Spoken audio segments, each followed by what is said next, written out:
Hello everyone and welcome to episode 229 of Fans of Power. I am Joe Amato and I'm here with my partners in crime, Tyler T-Rex Baker and Nasty Nate, Nathan Kennedy, and our special guest. He's recurring all the time, at least once a month, might be twice a month, I don't know, but James Eatock. So, how's it going, James? Yeah, not too bad, man. When you said episode 229, I was like, wow, you've got more episodes than He-Man and She-Ra combined now, so well done there. Hey, there you go. I love that, but I also feel like, we should have got more episodes then. We should not have eclipsed both of those. No, I mean, 223 wasn't a bad run. You know, it's more than your average show gets these days. True. But, yeah. Look at that, starting off with a fact. You know it's going to be good, right? Well, you can add in New Adventures or something, then we got to surpass that, and then you can add in MYP, then we'll have to surpass that, and there you go. Sure, there's something else, but yeah, it's you got there's a lot of episodes to add in. Then you have the specials and all that business, and yeah. Are we still live, Nate? Have we been taken off the air yet? If you guys are wondering why I'm still quiet and now Joe's camera's being all wonky on me, but yeah, if I'm being quiet, it's because I'm intently watching everything else. You're making sure everything's working. Yes. Trust me, I'm like honestly legit. I kid you not. My hands are kind of shaking a little bit just because I'm just like, please, just nothing happen, please. I should do something just like I'll pause purposely, like yeah, and then that. Yeah, right. There you go. You'll be like, what happened? That's actually Now that'll probably happen. You probably jinxed yourself. We should have actually had that as a bit where like James would have said something and then we all just froze in place and then everyone thinks it's something. Just piss off everybody in the chat. That'd be great. Oh god. But yeah, we have a lot of different topics, and before we get into them, I'll quickly acknowledge the chat room. If you miss anybody, we'll get you towards the end of the show. Got Bram Chandra Van Vliet, Daniel Carhoonan, Descendants of Grayskull, Dingalorian, Febmon, Grimbot, Papa Hud 69, Rajiv Patel, and Zen Brown. That's an inside joke. I'm starting to call him Brown instead of Brown because apparently remember that Squinch has a speech impediment that he can't say ours now. You don't need to continue to bring up that piece of shit comic. Yeah, but just for context for Brown, it's Brown now. But yeah, so thanks for joining us. Keep it to yourself. Don't let that bleed over onto the podcast here. Not that again. Yeah, but all right, now James, before we get going, I figured you can at least start off with you want to talk a little bit about the Savage era until we get into the 85 thing, because this 85 project that you got going, we're really intrigued about it. But you want to start with talking Savage? One thing, can I just get a glass of water? I completely forgot to. No, you can't. You can't get no water. Nope, that's it. I'll keep you entertained with this. You can just look at this dude.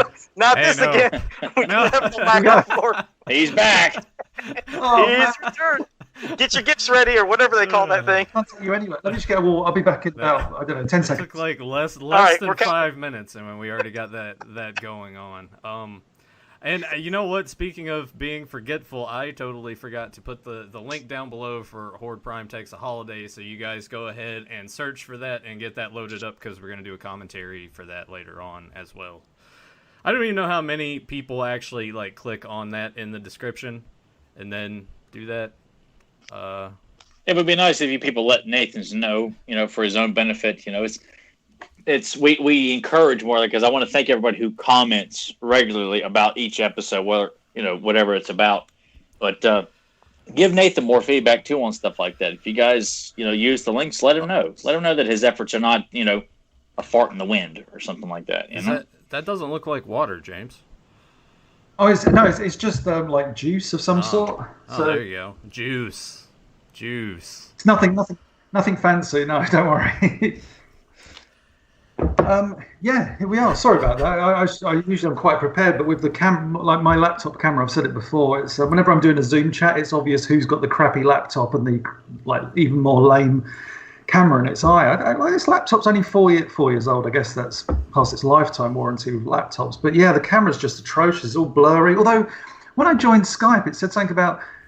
When I first went on, it said something about blurring the background. I was like, oh, that's fancy. So all the background was blurred. And I was like, high def.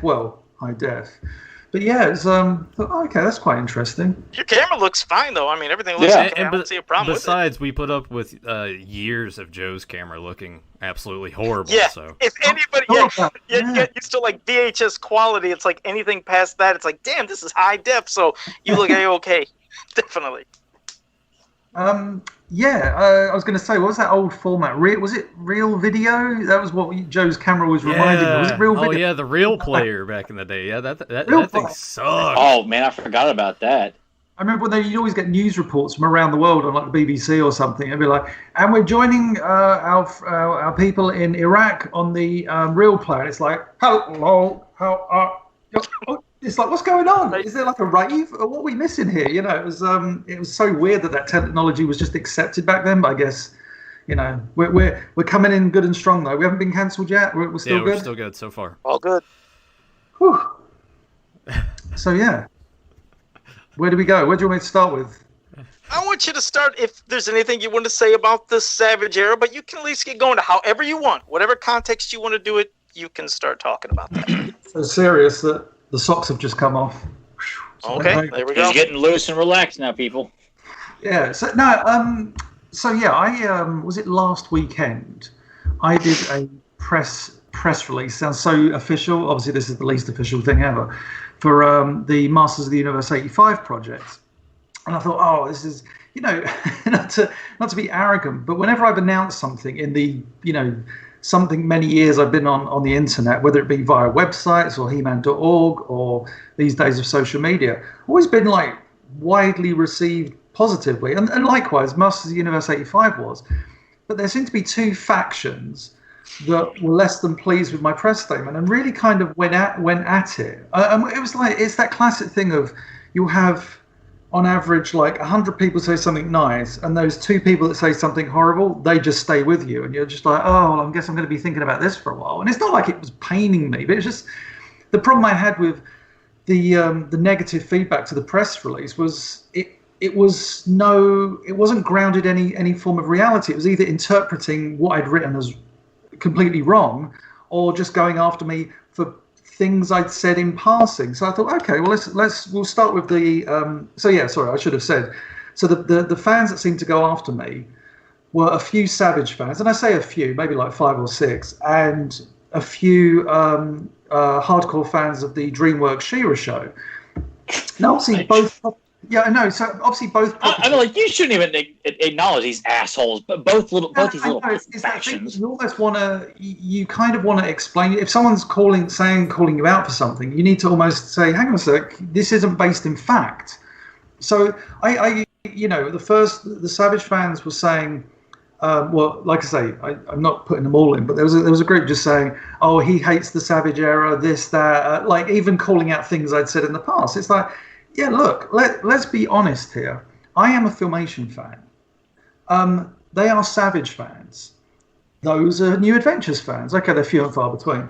Those are 2002 fans. Those are DreamWorks fans. We all have our favourites. The beauty of the He-Man and She-Ra franchise is that you can pick and choose and do this and that. So, yes, the first 4 mini-comics, not my favourite. I laugh at certain things in them. Guess what? I laugh at certain things in the Filmation cartoon. That I laugh at the fact that He-Man's like, I'm going to chuck this boulder, and then 2 episodes later, I'm just going to move the moon. You know, that to me that's my ability to see the absurdity and the greatness in the Filmation cartoon. The same with the mini comics. I can look at He-Man punching a house and going, I made a house, and then I see other scenes with Skeletor. I'm like, oh, Skeletor's so badass there. Or as I've said before, the 7 DC produced mini comics. They're my favourites. I've said that numerous times. Like, don't get me wrong, a couple of the Bruce Timm things are great, more so because of the artwork and the Larry Houston stuff. But those 7 DC comics, there was a time when that was my He-Man. You know, that's because that's all there was. I remember getting the Power of Point Dread with a Beastman figure and thinking, this is great. And then the cartoon comes, and guess what? I like the cartoon. But there was one comment by one guy, I forget his name, and he said something like, oh, I'm not going to read something by one of, this was the funny part, by one of Val and Scott's, as in Scott Knightlick's, little buddies. I was like, oh, wow, I'm a little buddy of Scott Knightlick. That's funny, because we've only conversed a few times, but I'll take it. I'm buddies with the brand manager. But the other thing he said was, I'm not going to like basically read the works of someone who believes it was a fantastic piece of writing. Someone should hire him to write something. And the line was, I'm not going to read something by someone, as in me, who believes that the Filmation cartoon was written on God's parchment paper. And it's like, are you crazy? Like, bless you for thinking that I'm like, don't get me wrong, I've said it before, I'm a massive fan of the Filmation cartoon. Of course I am. Also, I've made a lot of money off being a fan of the Filmation cartoon because I've been an expert and I love the show. Like, other people, other fans of other brands and stuff. If you make it your life, it becomes the one thing you focus on. But like I said, I'm not dense enough that I think that Filmation cartoon never failed. Of course it failed. There's a reason we have the 10 best episodes. There's a reason why The Problem with Power and Teela's Quest are up here, and Trouble's Middle Name and The Greatest Show on Eternity are like way down here. No disrespect, Ralby Goran. He knows I love him. But yeah, it's that whole thing. It's like, as that Savage fan who's saying you think it's written on God's parchment paper, do you think the mini comics were written on God's parchment paper? Because you can't find any fault with them. This is the thing. If you're unable to find fault with something, you've got a screw loose somewhere. You have to be able to go, like I've said before, the Savage mini comics, those first 4 anyway, artwork, fantastic. It's Alcala. Guess who owns Alcala original artwork? I nearly swore. No swearing. It says it on a bit of paper. Yeah, I love Alcala's artwork. Of course I do. But I'm not. But at the same time, I'm not blind enough that I go, those first 4 are amazing, because they're great bits and they're silly bits. There's wonderful bits, there's awful bits. That's how stories are. Don Gluck, the writer of those first 4 mini comics, has pretty much disowned them as something he did, blah, blah, blah. There you go, paycheck. And that's fine. Everybody needs a job. And we've all done jobs in the past where it's like, I did it for the money. We've all been there on those crazy Friday nights. But we've all danced in clubs with our top off, let's face it. But it's it's just that absurdity of you must be able to see the good and the bad in everything. And don't get me wrong, you can prefer, like I say, I prefer Filmation. I adore those 7 mini comics. I'm not a fan of the first 4, and that doesn't mean I hate the first 4. I think the first 4 are dismissed. It's just they're not my favorite thing. Guess what? People don't like the Filmation. Some people like the 2002 cartoon. Some people like the DreamWorks cartoon, and they've been fans of the Filmation. That's fine as well. You can like different things. I'm not doing Mr. Playing it safe here, but I'm saying you can't attack me and say, oh, he hates the Savage stuff. But it's like, no, it's just not my favorite. But if you think I think the Filmation cartoon is without fault, then you're a Muppet. Sorry, that's a disrespect to Muppets. But you know what I mean? That's almost an arrogant thing to say. And with a few of the DreamWorks fans, I was accused by one of the press statement. They said you can almost smell this is the thing, the thinly veiled misogyny, right? In my press release. Now, my press release, apparently it was some of the DreamWorks fans who obviously clearly, and this is fine. You can jump into the DreamWorks show of having seen the rest, but you can't attack me without having know the context. So I wrote in the thing, no ponytail-based adventures in space, which is my little the New Adventures of He-Man. Side fact, love that cartoon. Always, I've been one of like 10 people that loves the New Adventures of He-Man cartoon. But the fact is, I said that. A few of the DreamWorks fans apparently thought that was me disrespecting the She-Ra cartoon, because at some point she turns up with a ponytail in like one of the later seasons. It's like, no, I'm not disrespecting the cartoon. Like, yes, I'll admit, I've only seen the first season. I haven't seen 2 to 5. I will eventually, because I'm a fan of all this stuff, so I will give everything a chance. Yes, the first season didn't make me go, oh my God, I must see the rest, because obviously it's been around for like 2 years now. I've still only seen 1 season. But just the whole thing of... attacking me without even... the funny thing about the misogynistic comment was a bunch of people came in to defend me, which was really sweet. And then that person removed their comment. But the thing I take issues with is there was no, oh, I'm really sorry, I implied that James was a misogynist. It was just like, no, delete my comment, like pretend I never said it. It's like, okay. No, and that's a hard thing. You're right. It's hard for them to always apologize. Say, you know what? I'm sorry. I shouldn't have judged you before knowing what your post meant. They just sat there and jumped to a conclusion because it just wasn't one guy. Then there was somebody else that came along and tried to say how you phrased it was the real problem. About you were talking about a time before ponytails and uncles and this, and they said by you saying that, you're implying that those eras are bad. It's like, no. Like, picture me if I was to write a Friday the 13th movie and say I'm going to take you to a time of part 3 and 4 before Zombie Jason in 6 and 7. Am I saying 6 and 7 sucks? No, I'm just taking you to this time in particular. And that's what you're doing with your 85. You were just doing it for context, but they sat there and seen what you wrote, know nothing about you, tried to attack you, and then when all of us fans came to your defense, they went away and said nothing else. That's the issue, I think, with just fandom on the internet, period. You see it between Star Wars fans, you see it with wrestling fans. Like, I see the thing, especially with wrestling, where NXT and AEW are going head-to-head on Wednesdays, and these people are like, AEW sucks, and they're like, oh yeah, well, WWE stuff sucks. I'm like, just, at the end of the day, like what you like, and don't be a dick, period.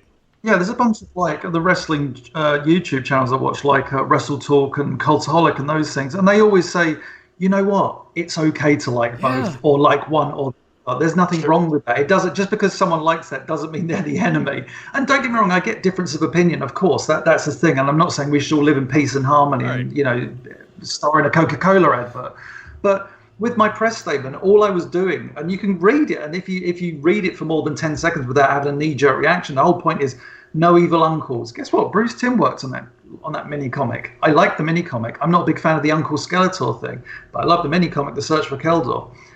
New Adventures of He-Man, like I say, love that show. 2002 cartoon, I kind of worked on it with the writers. I was really good friends with the late, great Dean Stephan.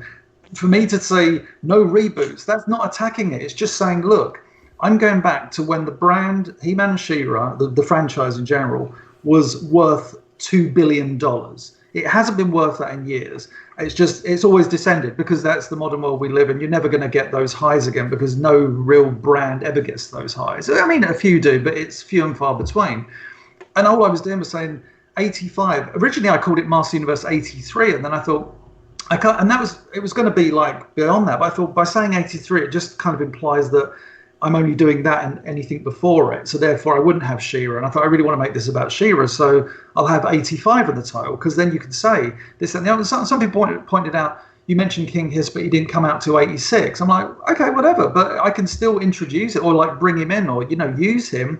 The 85 is just used as almost like a thing to say that you know what you're going to get if you say Master Universe 85. It's like, I'm not going to get Ponytail He-Man. I'm not going to get DreamWorks She-Ra. I'm not going to get the 2002 reboot with lots of spinny swords, as fun as that was. So I was just trying to make a thing of this is what to expect. And like I say, I'd say 99% of the people got it. And then you had a few just like knee-jerk reacted because they felt their property was being attacked. And it's like, you don't own that property. You're a fan of it, but apparently you think it's without fault. Okay, that's cool. It's crazy. I've said it before, and I'll happily say it to the day I die, is not a fan of the Savage era. Love I don't know if it falls within it, but love the 7 produced DC mini comics. Love those. I love everything. The Ladybird books, the bloody Star comics, the DC comics, the Golden books, the just everything. Like, you're allowed to take bits and pieces and like them. I like all those Ladybird books. Guess what? There's a few I don't like as much as the others. But A Trap for He-Man will always be like, oh my God, I love it because it's one of the first books I remember getting. So I don't know, man. It's a tricky one. I can get how I maybe could have worded it better, as in maybe not saying no this, no that. But it was almost like a tongue-in-cheek thing of, hey, if you like that pure 85 goodness, that's what you're going to get with this. That's all it was. And I don't think you worded it bad at all. I mean, what you did was perfectly fine. It's just like you said, it's people's way of like trying to interpret something in their head of how they think. But the way you put it, anybody that knows you and anybody that knows Masters knows exactly what that meant. So no, don't say you'd have to reword it. You did it absolutely perfectly fine. And now that you said it and you vented that out, let's hear about this Masters of the Universe 85. Because I think we're all freaking out just wanting to find out what is going on, how long this is going to last, and What's happening? It's so I'd say the last couple of months, obviously lockdowns happened, and I remember, like, when lockdown kind of eased over here anyway, I was like, wandering out and stuff. You're not exactly going to pubs or bars or anything because they're all closed. So you tend to do. I've been doing a lot of walking lately. Plus, I need to because the old piles, the pounds piled on during lockdown. So I thought I need to sort that out. So I been doing a lot of walking. I kept thinking to myself, I want to try and I've done this quite a few times over the last years. Is how do you capture something at a certain time, or like I wanted to celebrate. I just never see that with the brand. That's not me attacking the current franchise or current brand owners or anything like that. It's just I want to make people feel like they did when, and I couldn't figure out how to get this out there. I kept thinking, how do I do it? Do I go back to doing a blog? But blogs are kind of passe. Do I do like YouTube videos? And YouTube videos obviously are such a bugger, as we know, to kind of get up there and get views and stuff. So I thought, maybe I could do some sort of writing. Maybe I should do another book. And I thought I've already done a book. And then the more I thought about it, I just thought I just really want people to capture that moment when you open well, back in the day, being a kid, being in the 80s, going to a toy shop, getting a new figure like Jitsu, opening it, getting a mini comic. And 9 times out of 10, it's going to be the Clash of Arms, because we all had that. Yeah. It's a good, don't get me wrong, fantastic mini comic, but oh my god, it was just like, not again. I mean, even though you could see it in the package, but that feeling of just when you got a new mini comic, especially with some of those later ones, where I remember like the first time I got the Mosquito action figure, and for my birthday, I came into central London, got the figure, opened it, got the mini comic. It was like, oh my god, enter Buzzsaw Horde, and I remember just being blown away by this mini comic. And I thought it would be great to kind of capture that feeling again of just when you open a figure and there's a mini comic and there's a new story, and the story is A to B to C, or A to Z, or whatever you want to call it. It's linear. It's not, not that anybody's done this with He-Man, but it's not Pulp Fiction. It's not mixed up and stuff, or it's, I want a linear story, but I do want a plot and a subplot. Of course, you have to have that. And the more I thought about it, I thought, what could I do? And I just thought, what I've seen, and I'd say I've read most of them, and I know you guys don't agree with this, but I didn't. I really like. No, that's maybe a strong word. I didn't so much mind the He-Man Thundercats crossover. Don't kill me. All right, James, you're off the show. I can see. When the stream stopped, what happened to the stream? Stop, James. Jesus, you did it. Go ahead. No, you're fine. Go ahead. Tyler just goes, I'm ending this. I'm just keeping my mouth shut. I'm not. I love James to death to come out and say anything negative about the man. So if he wants to, he's done so much for my passion for Filmation. If he wants to like that piece of shit, he is entitled to do it. So I give him a pass. Just keep going, dude. Yeah,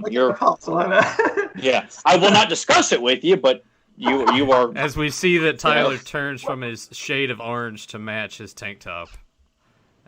Yeah. Unless I'm forced to go get another thing of bleach and drink that here on the podcast to get through it. So. Oh no. So so with those comics though, what the thing I liked about them, I mean, I was a big fan of Freddie Williams' artwork, and I mean, amazingly, I had a table next to him at PowerCon last year, and.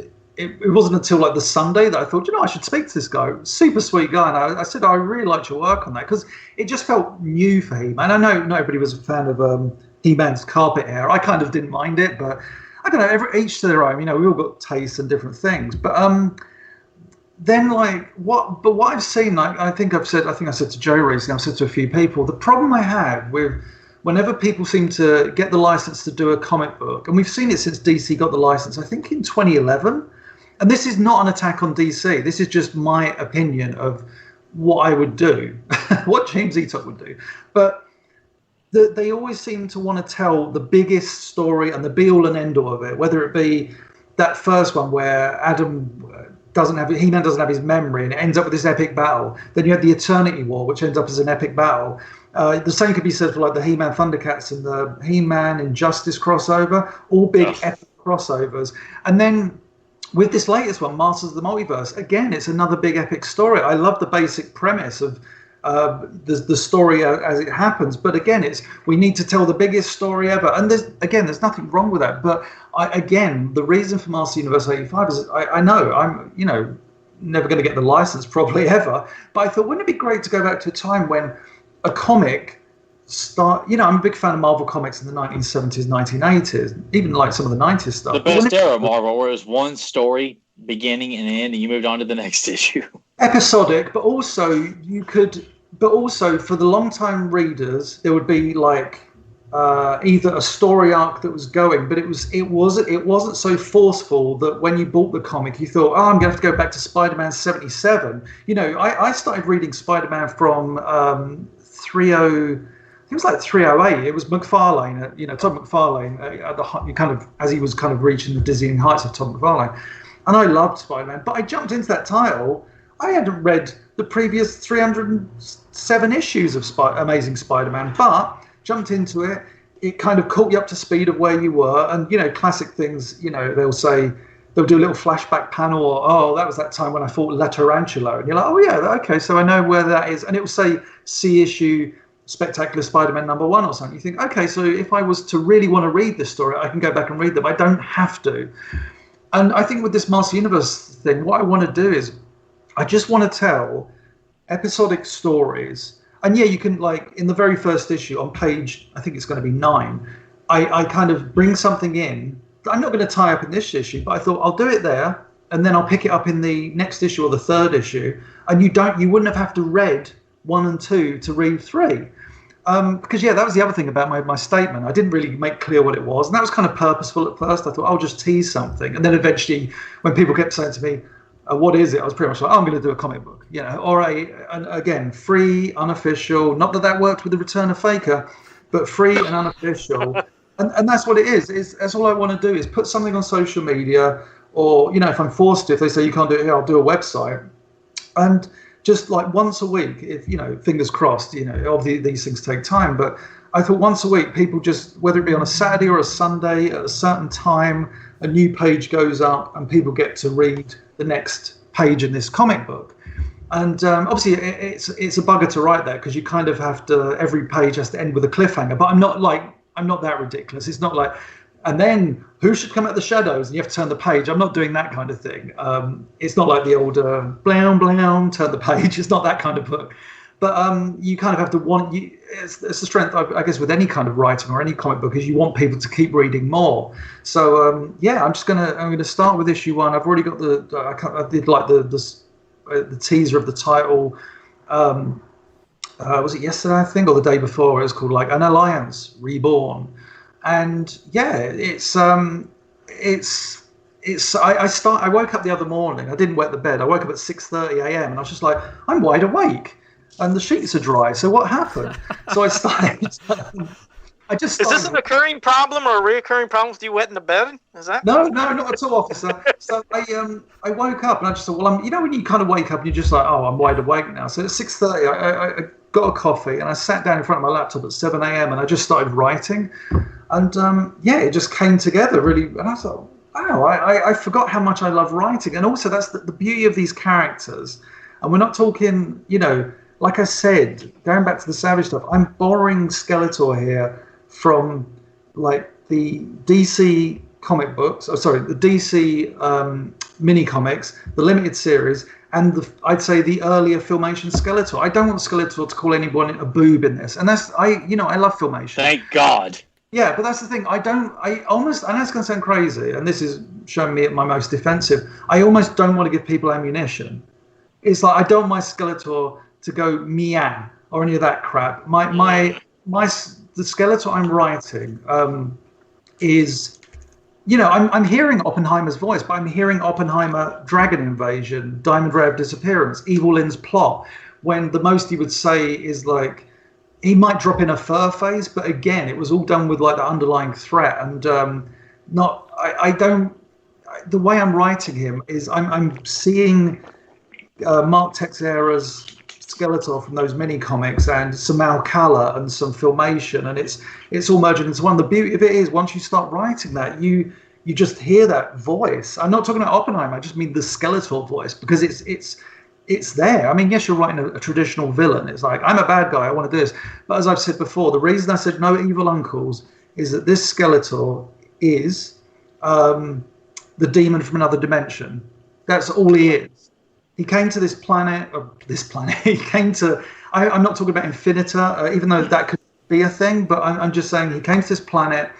We talk about that literally on the first few pages. It's not like an origin story, but he comes to this planet and guess what? He wants the seat of all power, which is Castle Grayskull. It's that thing. And Beastman is with him, and Beastman's not like, Beastman's obviously kind of his savage henchman, but he's not running off going, don't shoot my bottom, Skeletor, or anything like that. It's very much that, again, you guys know, Diamond Drag Disappearance Beastman, Dragon Invasion Beastman, Prince Adam No More Beastman, the Beastman that is like, yeah, give it a chance. And I'm not going to say like Beastman's going to overthrow Skeletor or anything like that, but you just want that thing of, they're not all mates. Even though I've described the best kind of He-Man and She-Ra stories as the villains and the heroes are families in some weird way, especially with the villains. They're like a crazy family, like a messed up family in some way. But it's just keeping those relationships as they are. I don't want to deviate and have, Skeletor, he'll probably zap Beastman, but not on his bottom or not this or not that. And I just kind of started writing this thing and I thought, I can still do this. And primarily as well, to kind of praise you guys for it.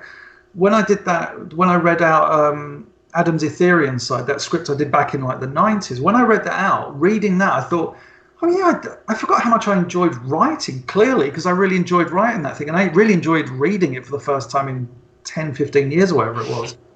So when I started writing this thing, it was, I do like writing a lot. And that was obviously what Zadok Angel, bless him, taught me when we were doing the episode of your website. I hated writing. And even though we were doing these fanfics, it was like, I don't really want to do that. And we did the website and he said, look, enjoy writing. And obviously I've written throughout the years, but I haven't written a comic book script since I did the IDW one for the Ghostbusters one for IDW, that kind of 9-page backup story.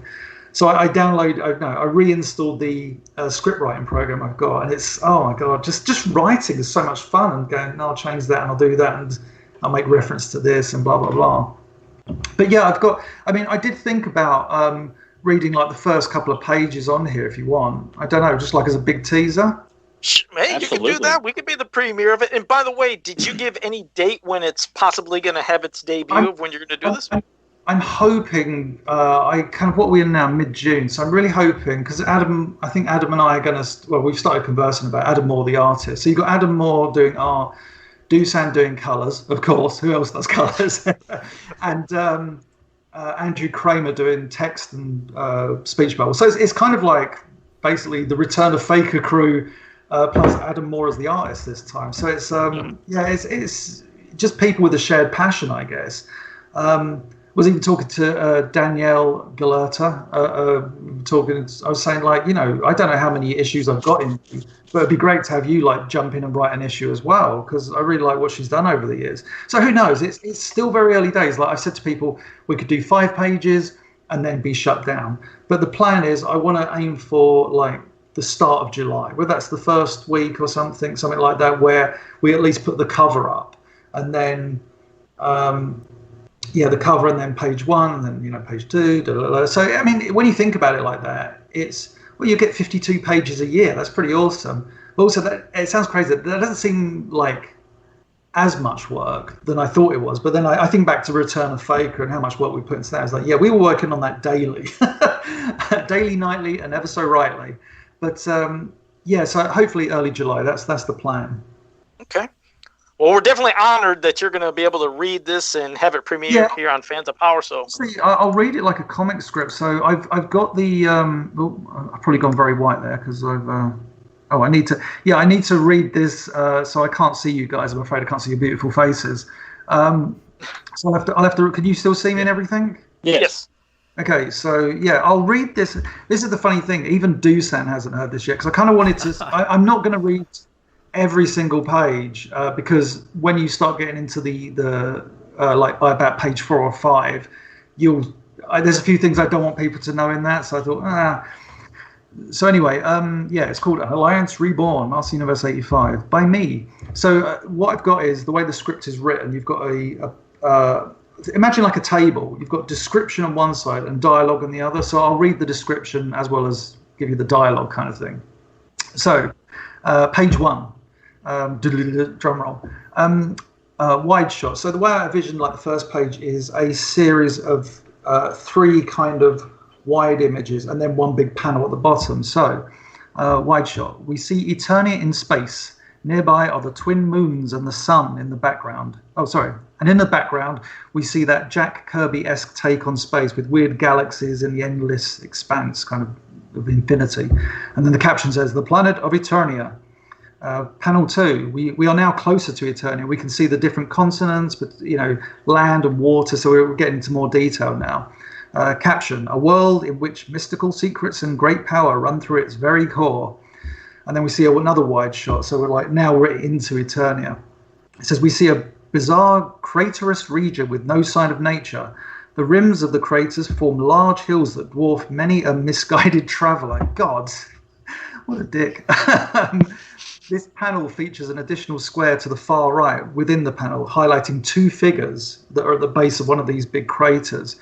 Caption, the mysterious Crimson Valley, where an ancient evil lies buried, soon to be uncovered by the true face of evil, ... And then the big dominating panel, Skeletor in the foreground, walking towards the camera from the waist up. In the background, skulking behind him, is Beastman. Because they're at the base of one of the craters, there's no sky visible, so it's just endless rocks going off into the sky. Beastman holds his master's Havoc staff. And then the caption reads, Skeletor, the Lord of Destruction. So yeah, page 2. Skeletor and Beastman are clearly searching for something around the base. And Skeletor says, I never thought I would return to this wretched place. Close-up of Skeletor. But in order to conquer this world, I must seek a former friend. Close-up of Beastman, almost shocked. Friend? Skeletor now stands before a tomb of sorts as Beastman approaches. Beastman said friend. Skeletor says, a generous term perhaps, but the witch queen of whom I speak was one of the most powerful beings on Eternia for a while. Beastman's still behind Skeletor with his Havoc staff in hand. Beastman says, I'm confused, Master. This is the one kind of...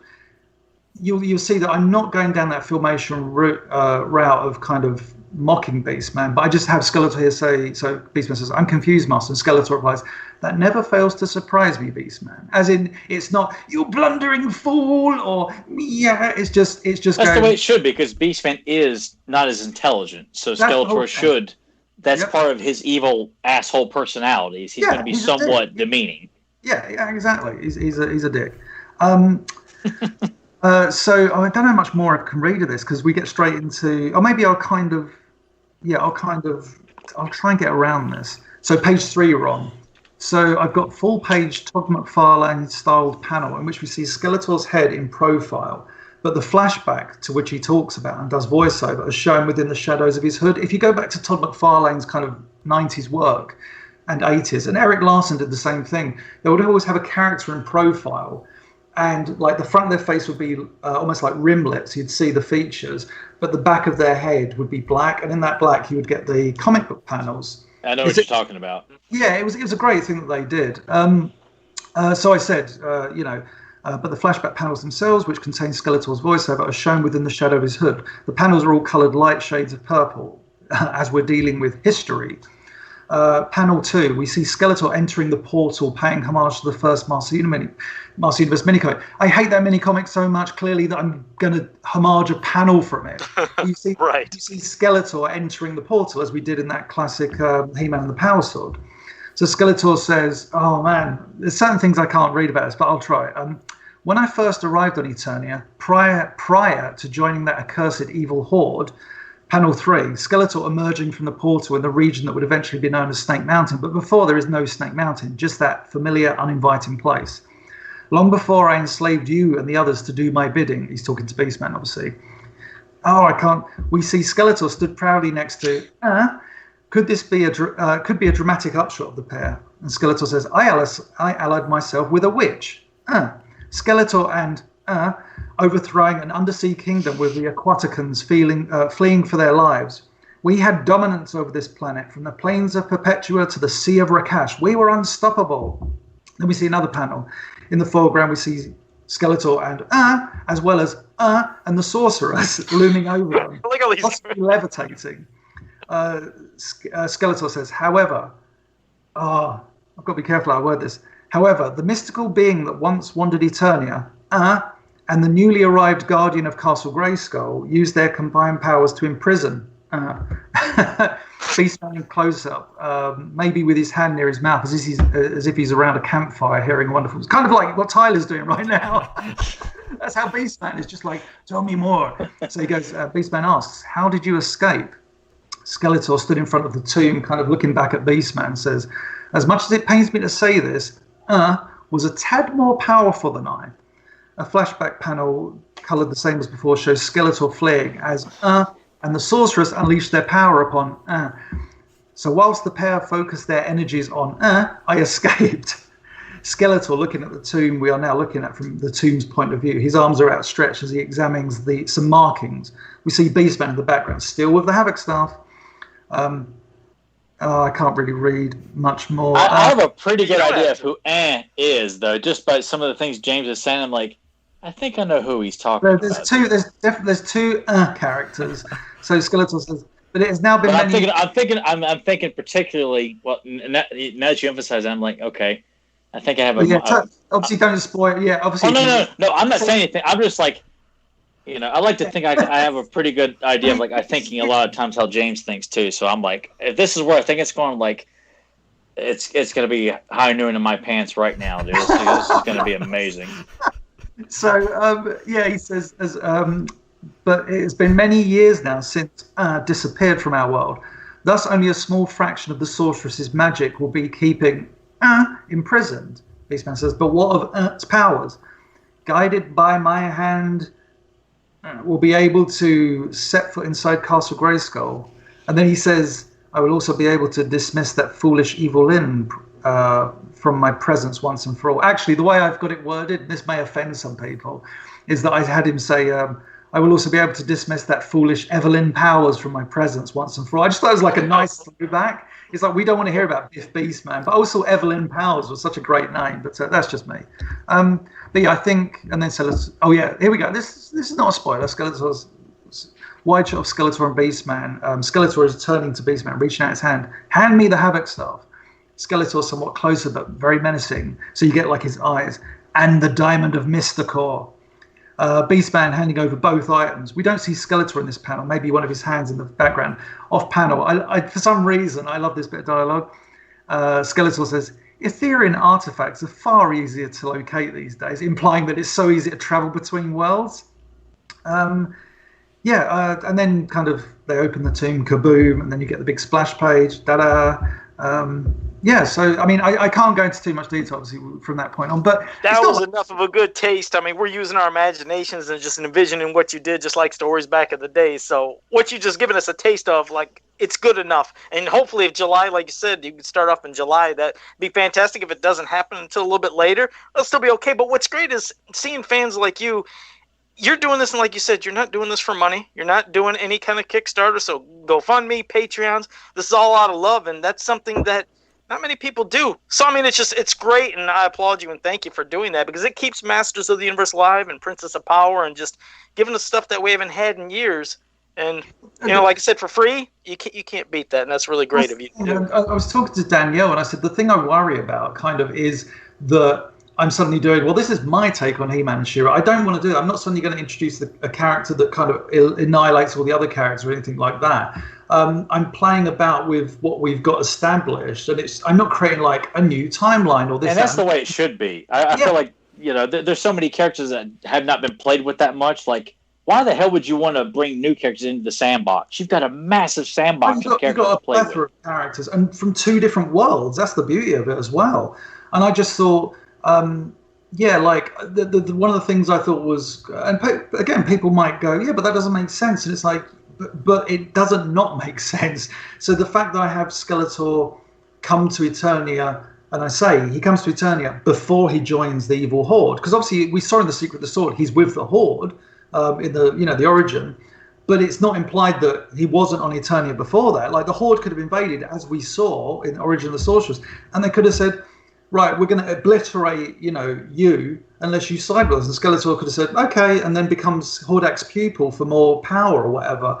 I didn't mind the idea of Skeletor being Hordak's pupil, but I love the idea that Skeletor could have already been on Eternia. It's just playing about with what we already know. And like I said, one of the characters is very much from that early kind of canon, and it's a case of bringing that in and kind of paying respect to what was already established and bringing that in and making it kind of make sense as best I can, but not suddenly going, and this is where we're going from, this is the new origin. It's not that at all. It's just, let's play about with these things and have fun with it. And like I say, tell a new story. And, I mentioned the stone from Mystical that Skeletor's got, and he's like, Etheria is much easier to get to these days. So from that one line, we've established that there's already a connection between... So She-Ra exists at this point. We know this, and she's a part of these adventures going forward at some point. But I love the idea that, and this is kind of like the subplot, is he's got this jewel, this thing from Diamond from Mystical, and when he uses it, that has an effect on Mystical. So then we cut at some point in a few issues, maybe we're in Mystical. Like, I don't really know. In a few issues, maybe we're in Mystical dealing with what happened when he unleashed this ultimate evil on Eternia. So it's that. You don't have to read every issue, but you could go boink and tell new stories and have little bits of story arc and Easter eggs peppered around. And it works and great. As Tyler said, that's how it needs to be. You're not going at it with, we got to throw these big, extravagant ideas, we got to do crossovers. You are breaking it down to what's already been established and just playing around with it. And that's all we need. That's all anything needs. Yeah. I've got no desire to suddenly go, I'm going to kill off Man-at-Arms to make a statement, or I'm going to kill off that character. I don't mind people doing that if they're telling a story from beyond. Because I have no doubt, like as much faith as I've got in Revelation, and I really do think that show is, from what I'm hearing about it, it's coming from a very good place. Very different to, what we've, it may be that it comes from a very good place. And guess what? Some of us don't like it, some of us do. That might happen. But I think with that, because they're telling a story beyond what we know, they're not obviously, New Adventures, I'm guessing, doesn't exist, but they're doing this story. And so maybe they're going to... I'd probably kill off a character or two or something for impact. And it's like, okay, you can do that. But with my stories, because I'm telling it in this certain timeline, like prior to the Three Towers maybe, and after kind of the Savage era, I've got no desire to kill off any characters to get a story point. It's just, I don't need to. All I need to do is tell good stories and adventures and have twists and do that, but not suddenly... oh, this character died and let's mourn them forever. Because then people reading that, the moment you do that, I'm going to take people out of the 85 era. If I suddenly kill off Orko, people are going to be like, wait, but what? And it wouldn't make sense. So it's like, I'm afraid, sorry to some people, Orko's going to be very much alive. And he should be.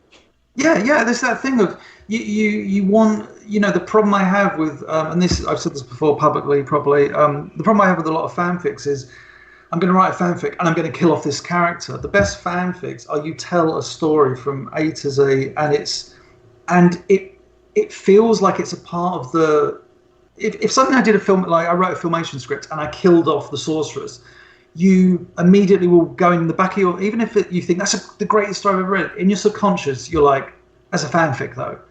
So the thing is, you tell it within the laws, as it were, of what's been established, because you can tell a good story, and that's where the skill comes in. Is you're like, right, how do I tell something new? How do I bring something new to this, whilst keeping it within this playing field, as opposed to suddenly going, right, I'm going to suddenly do this or that, and people go, oh, it's clearly a fanfic. They may say that when they see the first few, origin panels, and be like, well, that's clearly something that he's coming up with himself. But again, it's all within the context of this. If I suddenly kill off certain characters, it would just be like, what? So yeah, I'm trying to keep it, I'm going to be honest, I'm going to keep it quite simple, but also, as you kind of heard with that dialogue, it's I'm trying to create atmosphere and history and legend and a threat, as opposed to, Capture Prince Adam or something. It's like, no, don't get me wrong, I love those episodes, but I don't need to see that for the 50 billionth time. And you explained it there with everything you just said. Beyond people trying to read too much into what you did when you were promoting it, this is what you mean when you say, before a Keldor. You just explained, this is the Skeletor that is a demon from another dimension. So if there were fans, let's say, that came along and said, wait a second, I thought Skeletor was He-Man's uncle. And to start going to that, you're like, no, this is the Skeletor we're talking about. It's not disregarding saying, oh, it's because Keldor is crap, even though a lot of people don't like him, but some people do. But this just say, yeah, this is the Skeletor. It's a demon from another dimension. So if people just can wait and be patient and just obviously just look at something and not jump to a conclusion, they could find out all the answers very easily instead of just throwing out accusations. Well, if they wanted answers, they could actually do their own damn research and watch Filmation and look at some of the other various canons that don't have that dumbass idea of connecting Skeletor and Randor as brothers and all that kind of stupid Star Wars-esque bullshit. They don't have to. James shouldn't have to explain anything. If you are a fan of this mythology, you got to know there are variations to a lot of Grayskull, He-Man, and some of there is no Adam and Skeletor's past and stuff like that. It's just the other thing as well is, and it's not me saying that doesn't exist anymore just because I'm writing it. It's like, yeah, you can say with these 85 stories, oh, in a few years Keldor appears. You can do that if you want. Like, I'm just telling stories in this amount of time. You can do whatever you want. I love the idea that after these stories, He-Man goes into space, because as I've said, love the new adventures. So yeah, and the other thing is, I kind of want to take us back to a time when there was one person who possessed the Sword of Power and one person who possessed the Sword of Protection, and that was it. It was their destinies to receive these swords. I don't mind the idea of a legend, but I don't mind the idea of King of Castle Grayskull. I don't need there to be 500 billion He-Mans before He-Man. Oh, God, no. All you do with that is we've seen it in so many other forms of media. All you do is just dilute this character. You've got He-Man. It's like, okay, well, we'll have Hero, and okay, we'll have King Grayskull, and okay, we'll have Dare and Hero 2 and Hero Remix, and Hero European Dance Techno Remix. It's like, God, can we just have one most powerful man in the universe? And that's not me going, I can't tolerate anything else. It's just, you have to understand, by just constantly doing this, He-Man becomes a guest in his own bloody universe. Yeah, the uniqueness and specialty of that character that made him so important, like you said, is watered down because there's so many damn versions. Like, okay, it's not special anymore. You're right. One He-Man, one She-Ra, one Sword of Power, one Sword of Protection. That's all you need. And I just want to say, that's not an attack on the multiverse comic. Like, I don't mind the idea of Elseworlds. I've always said the way I accepted New Adventures, like as a kid, that cartoon came on, I was like, why am I watching Jason the World Warriors? I couldn't figure out what was going on.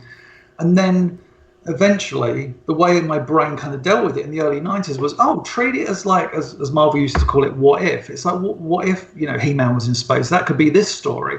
And then the 2002 cartoon came along. It's like, Eternia doesn't look like I want it to, but they are good stories. And also, my brain can deal with this if I treat it like that. And that's the way I think you treat a lot of these things. And if you don't like it, that's fine. You can watch the New Adventures and go, yeah, I'm not really liking this. Like, that's fine. But, like I say, it's... I don't know. Maybe I'm sorry. I'm just waffling. With the multiverse, and I can appreciate alternate takes on He-Man. I think for a time, I think you can go beyond. I think when you have about 500, it's a bit like, oh, chill out. But right. I think you can have alternate versions. Like, who knows? I could do a story and suddenly like He-Man from space pops up. I probably won't, but you could do that and be like, who are you? That's not going to happen. But that would be how I do it, and that kind of thing. Or I don't want to do, and then there's all these previous He-Mans before He-Man, because it just what He-Man is. Well, we look forward to what you're going to have hopefully ready in July, and we do appreciate and thank you for what you just read to us. And now it's the part of the show where it's going to probably be you and Tyler the most, because Tyler loves these moments, especially always. I mean, the amount of knowledge he knows of Filmation along with you. I just like hearing you guys commentate together. So when we get to the commentating right here in a couple minutes, when Nathan and Tyler give the go-ahead, I'm probably going to be silent most of the time because I'm just going to look forward to just hearing what you guys have to say. I did get both of these books that James had worked on. I got let me hand. I mean, these guys can't see me, but the people at home will. Got this in the mail from James this week. I think you said you mailed this out to me about 3 weeks ago, so that took. Yeah, the postal system's atrocious at the moment. Yeah, and then I got the book from Dark Horse that James worked on. So this big heavy thing that I could bludgeon someone to death with, and when I opened it up, James, you gave this episode, if I remember correctly, an 8 out of 10. Wow, that seems quite generous. Oh no, hang on a sec. That's because I'm remembering this rightly. Alex Hawkey did the She-Ra reviews. So that's what I was thinking. Because I always say Alex Hawkey is the She-Ra expert. So Alex Hawkey co-wrote the She-Ra section and did the She-Ra reviews. Because I was like, I don't remember liking Horde Prime Takes Holiday as it's a good episode, but I didn't think it was up there. But obviously that's Alex Hawkey's right rating. on. See, big shout out to all. I was thinking that it was you, so I was, because after I watched the episode, I was like, I don't know if it doesn't really feel like 8 out of 10 to me. There you go. What made you choose it by chance, James? What made you choose this episode for commentary? I don't know. I just thought, I don't believe we've done, well, obviously we haven't done this before, but also, I hadn't watched, funnily enough, I watched it last night as a kind of precursor, just to kind of refresh my memory. Not that I needed refreshed. I know all the music cues from this episode, but this is an example of kind of a fun story, like a fun crossover. And there's big stakes, blooming giant warship. It's I love that idea. And I mean, at this point in the series, He-Man and Skeletor are crossing over like to Etheria as if they're crossing the road. There's no real challenge in it, but at the same time, it makes for a fun story. And, is this? I think Bob Ford is involved in this as well as Straczynski, so it's like a double header of really good writers. Okay, well, we'll probably cue this over to Nathan, Tyler, when you guys are ready, and when Tyler wants to give the countdown. We'll start this sucker up. And once again, I forgot to put the link down below in the description. So if you guys want to go ahead and search for that really fast on YouTube and have that pulled up, then we'll, Tyler, go ahead and give us a countdown. We'll get going. All right. 3, 2, 1, action. Ding. Are we all dinging at the same time? So I'm watching it on my telly on the other side of the room. Usually I'd watch it on my screen here, but I'm watching it over there. So Dora's walking to the camera, and now we see. Might have to turn it down to the. I think I'm in sync with James here. Okay, I've got a horse. There's a Dora. I don't need the dialogue. I know the dialogue. I think she says something about by the power of Grayskull. Oh, it's not that, is it? Something along those lines. Transformation happening. Yep, we're all in queue. Yep. Thank you. And there's She-Ra, the self-proclaimed Princess of Power. And like going back to 85 just quickly, I really want to write She-Ra. I don't think I've ever written anything really, apart from some of these fanfic things I've done. But yeah, a good She-Ra. You did some stuff for Serial Geek though, didn't you, for She-Ra? Oh, of course, I did the Secrets Out. Blimey, yeah. One of my favourite things I've ever written. Yeah, that She-Ra story I wrote. I completely forgot. I never wrote nothing for her. That's all right. I don't write things for women. Why would I? Oh yeah, hang on a sec, because I love writing. So yeah, here we are. Is it Bob? Yes, story by Straczynski, teleplay by Ford, directed by Marshall Moore. Actually, I wrote down notes this time. I thought, I'm going to be prepared this time. But the thing I know about this episode, this is without looking at notes, and it's something that when we were doing the BCI DVD sets, Alex highlighted. Me and Zeta could already clocked it in the when we were reviewing, I think, Horde Prime Takes Holiday, is that Horde Prime talks about this ship, the Velvet Glove, which is by far the greatest name for a ship ever. I love that name. Idea. It's so cool. And Horde Prime says, once I had 2 ships. And when you see this, you're like, what? Episode 18, why are we talking about 2 ships? It's because, goddamn production order, this episode should have appeared I think about episode 50. It should have appeared much later in the season because production codes were given to when the episode script was just even remotely approved. This got in at episode 18. Or the other alternative is episode 18 got removed and then this ended up there. So what happens is this takes place after Zoo's story, because in that episode, Horde Prime's got a giant flagship called Monstron. So this is the other ship. And it's really weird because also in this episode, Multibot is in it. Modulok hasn't even come to Etheria yet, and Modulok creates Multibot. So already out of continuity-wise, it's what's going on here, But yeah, it's I always loved Horde Prime, even though we never saw much of him apart from the giant hand. I made a note that he was designed by Dale Hendrickson, who went on to, I believe, work on The Simpsons. So, not bad from going from She-Ra character designs to working on The Simpsons. Also, I just want to point out something about Mantenna that was brought to my attention yesterday. I was watching it with my friend Sam, and she said, she goes, why is this guy, why has he only got 2 boots? And I was like, that's a good point. He's got 4 legs and 2 boots. Why have we never, why is that? Does anybody know? I'd say it's like a color break or something like that. I mean, kind of like with Superman, like he's got red trunks on an all blue suit, just something to kind of break the color up. I don't know. As opposed to just 4 blue legs. Yeah, he has like. The only reason it ever stood out to me was when I colored them in some of those She-Ra coloring books, and they had it to where you had to color the front ones, but not the back ones. So I always wondered why am I not coloring those? But I just went with it.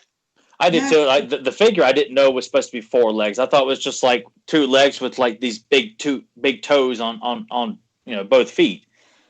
Yeah, it was proper weird design, the figure. I mean, obviously, it's a fantastic figure as well. But I love the cartoon interpretation. But again, I do too, by far. If I was to write this guy, you kind of have to write him as he appeared in very few episodes, where he's like a proper sniveling, conniving, little creepy guy, as opposed to, I am Mantenna, a henchman for the Horde. He has to be like, sucking up slimy, which they kind of got in Filmation. And yeah, now we're on...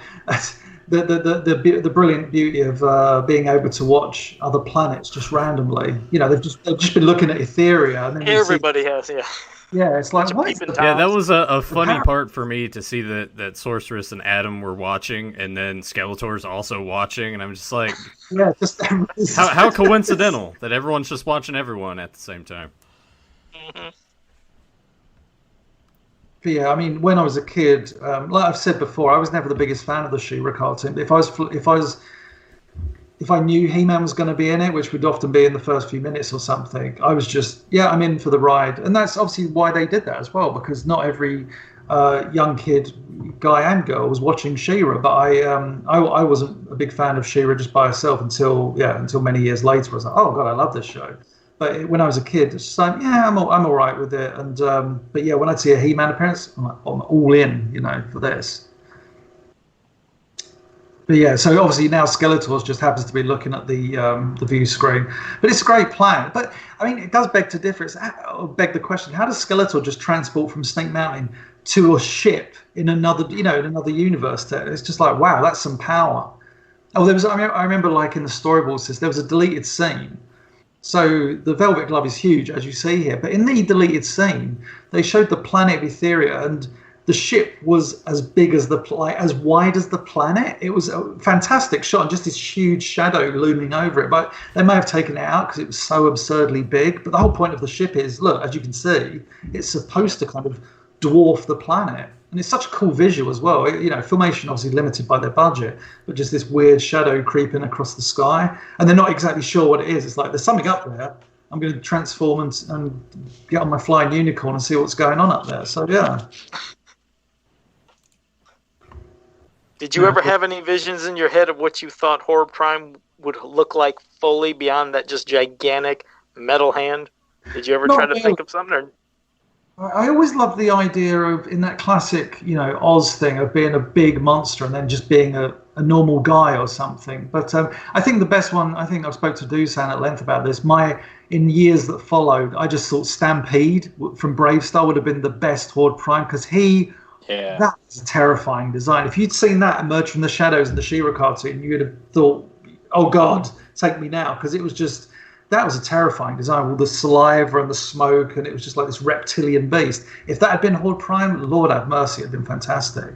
That was some of Filmation's most beautifully animated work. I mean, by far. Yeah, easily. This is one of my favorite action scenes, I think, one of my favorites in the She-Ra series. Just the idea of Hordak firing a giant freeze ray at Etheria. And it's the fact that She-Ra kind of goes, oh, something's going on up there. And then he's like, yes, master. And the way the music kicks in, he's like, fire! And it's just such an epic scene. It's the rescored kind of He-Man music that they use here from the He-Man show. And it's just the idea of this huge ice cannon about to turn the entire planet to ice, and just She-Ra going, okay. And it's the fact that it overpowers She-Ra as well. It's not like, I saved the day. I'm going to use my shield to try and stop this giant ice ray. And just her against the odds. This shot here where she's like flying against the Yeah, I forgot Hordex got his little binoculars. That's cute. Oh yeah. Doing. But yeah, it's such a great scene. The music just intensifies. More power coming up, and it just keeps increasing the power. Yeah, I think that's such a great action scene. But the fact that She-Ra is overpowered says this ship is a lot. This is a badass ship, and the fact that this isn't like, I'm sure some people like to say, oh, this is He-Man saving She-Ra again. It's like, no, it's them working together. It's the twins of power. When I was watching the Best of She-Ra episodes yesterday with my friend Sam, we were laughing. She was like, I thought, everything I've been led to believe about the show over the years is that She-Ra was always being saved by He-Man. We watched about 3 episodes in which She-Ra saves He-Man every time. So, yeah, because when you're the star of your own show, you don't really need saving. And, yeah, I love this scene of them working together to, stop the ice ray from hitting the planet. That is odds right there. And it makes you wonder with He-Man. Oh, hell yeah. And it makes you wonder, with Skeletor and Horde both thinking, hey, they'll take the ship, and then, they'll take over Etheria, and then Eternia. It's like, wonder why didn't Horde Prime just do it? If he had the ship that's so powerful, why didn't he ever do it? That's a very good point. Yeah, it's that, I guess it's one of those kind of story points you think, don't think about it. But yeah, the other thing about his age, isn't he like 500 years older or something? Because wasn't he mentioning earlier, Horde Prime, like he hasn't did anything about 500 years? It makes you wonder the age of the character, too. Yeah, that's actually true. Yeah, I mean, and obviously there's that one episode, is at the Peril of Whispering Woods, where Prince Zed says, my uncle or something, or he calls him Uncle Hordak, and he's Horde Prime's son, implying that Horde Prime is Hordak's brother, which is just such a weird thing. Yeah, that's what had me really confused with the whole age thing, yeah. That shot of Skeletor as well, the upshot. I always remember, I'll never forget seeing the storyboard by Don Manuel, and there's like a little note. So it's Skeletor in upshot. And Don Manuel wrote next to the storyboard, "Dear animation department or layout department, please don't use a stock Skeletor pose. I want like a dramatic upshot of Skeletor stood there, not Skeletor just in a typical Filmation stock pose with the Havoc staff." So they actually did stick to that and go, yeah, let's do something new for this. It's just quite a scary thing that you're storyboarding and you're having to tell people, make it look really good. I like this part in the episode as well because they're just fighting each other, but also just destroying the ship in the process. Yeah. And I forgot. Yeah, Mantenna's got his teleportation button all of a sudden, which probably would have come in handy like in a billion other episodes. But you always know what something's going to happen when you see those extra details. Like, something's going to happen this time.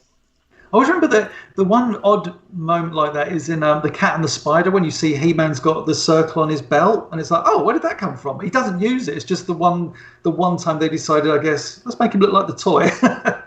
Right. And I love He-Man's line, the Battle of Evil. It's like, yeah, this is pretty much the idea. Again, this is how you end the first act of an episode. The battle between Skeletor and Hordak. Whoever wins that battle has control of the most powerful warship in the galaxy. That's an amazing idea. It's like, yep, that's then some pretty high stakes. So then you end up with this situation of how's He-Man and She-Ra gonna get up there? Luckily, He-Man has the hook with the rope of unlimited length. It was a gift from the sorceress. I was like, it's kind of a sucky birthday gift. That's supposed to be unbreakable, and that's one hell of a throw he's got to do.